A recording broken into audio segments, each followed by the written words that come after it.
vampires, werewolves, ghouls, ghosts. Mummies that come back to life after 3,000 years. The magic moments of terror.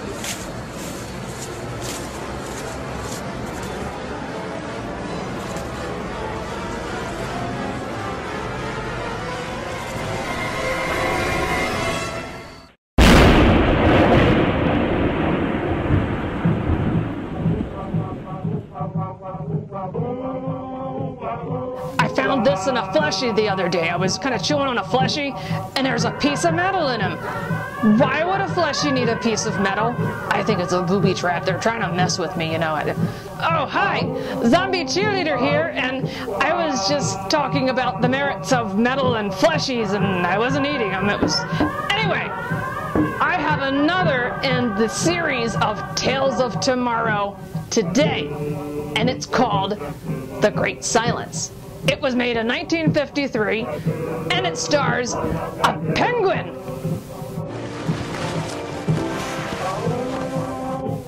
No, not that penguin. It's a different penguin. It's a fleshy penguin. His name was Burgess Meredith, and he played a penguin. He didn't look like a penguin, really, but that's what they called him. Now hear this, now hear this. This is your captain speaking. My fine pinioned pirates, we're approaching the tricky buoy. Sharpen your cutlasses. There may be skullduggery ahead. It's a great show. It's about the silence. And I hear a phone ringing. I guess I have a phone. Hello? Hello? Sam. Oh my Sam. God, it's dead. I think it's a zombie phone. Over here, on the video phone. It's the boss. I have a boss? No, not your boss. The boss from the league. But listen, that's not important. I just heard on the radio, there is a silence descending upon the country. It's spreading. It's spreading fast. Turn on your radio. Turn on your radio to find out what's going on. I never knew I had a boss. I guess I do. And I guess I think we have to turn the radio on. That's the past. He owned that. It's okay. Gentlemen, Senator Howard K. Perkins. Good afternoon. Just 3 days ago today, from the Bitterroot Mountain section of Kennesaw, up in the far northwest, came the first reports of inhabitants losing their power of speech and being literally struck dumb. The big silence continues and is spreading rapidly towards all points of the compass. Your government scientists and physicists charge this strange paralysis of the vocal cords to invisible hydrogenic particles in our atmosphere, resulting from the recent H-bomb experiments. They are agreed that this phenomenon is only temporary, and that in a very short time the hydrogenic mist will dissipate itself, and everyone affected shall recover their voices once again. So there's absolutely no cause for alarm. Holy cow. At this moment, the invisible mist... If you're recording a show, you're going to go silent in the middle of it. You must be prepared. I think it's going to get to me before it gets to you. So you must... What? Oh, he lost his voice. This is bad. Hello? Ah, it still didn't work. We gotta find a cure. I don't want to end up like that. I kind of like talking. How do you fix this to losing your voice? I mean, there's gotta be a cure. How do you... We're gonna be silent. How do you fix a silent show? How do you fix a silent movie? Let me think. Silent movie. What do you do to fix a silent movie? All right, every silent movie I have ever seen had a great big pie fight scene at the end. And then every time they did that, they could talk eventually.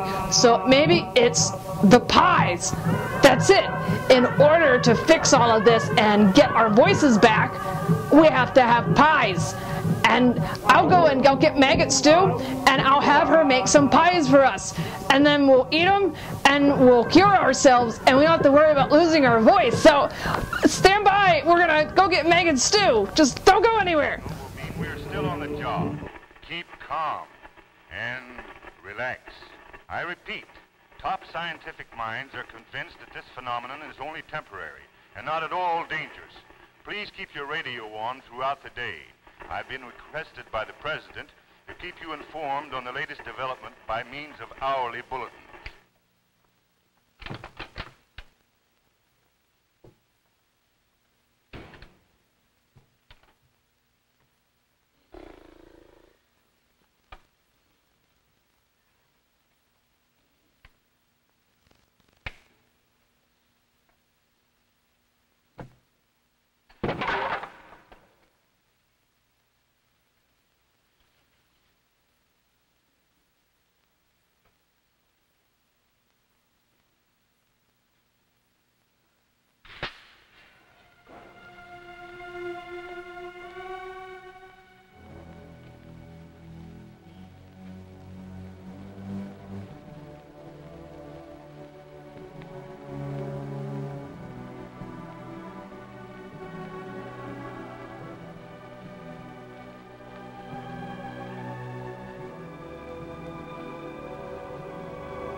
Hi, Maggot Stew here, and I have an interesting request from the zombie cheerleader. It seems as though we have a threat, and it wants to take away our voice. So, in order to preserve our voice, I have done extensive research into how to prevent voice loss, and I believe the zombie cheerleader is correct. In all of the silent films I have observed, it seems as though there's a big pie fight in the end. So, considering that most films now have people talking, the pie fight somehow must have cured the silence. So, we figure we must make pies in order to save ourselves. And tonight I'm going to show you how to make a pie with two basic ingredients, and I'll show them to you right here. It is our deadly whip. You can find at any graveyard. Just dig up a fleshy and squeeze. And a pie tin.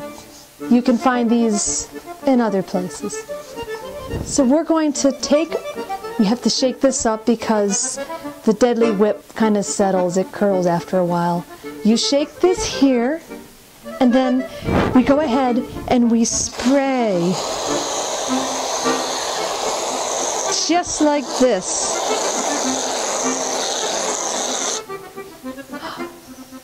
Doesn't that just look appetizing? I suppose in order to preserve our voices, sometimes we must do things that normal zombies wouldn't do, and that's eat something other than, well, a fleshy. But since this is kind of a fleshy whipped product, I suppose it's okay. This is the pie that I believe will save our show.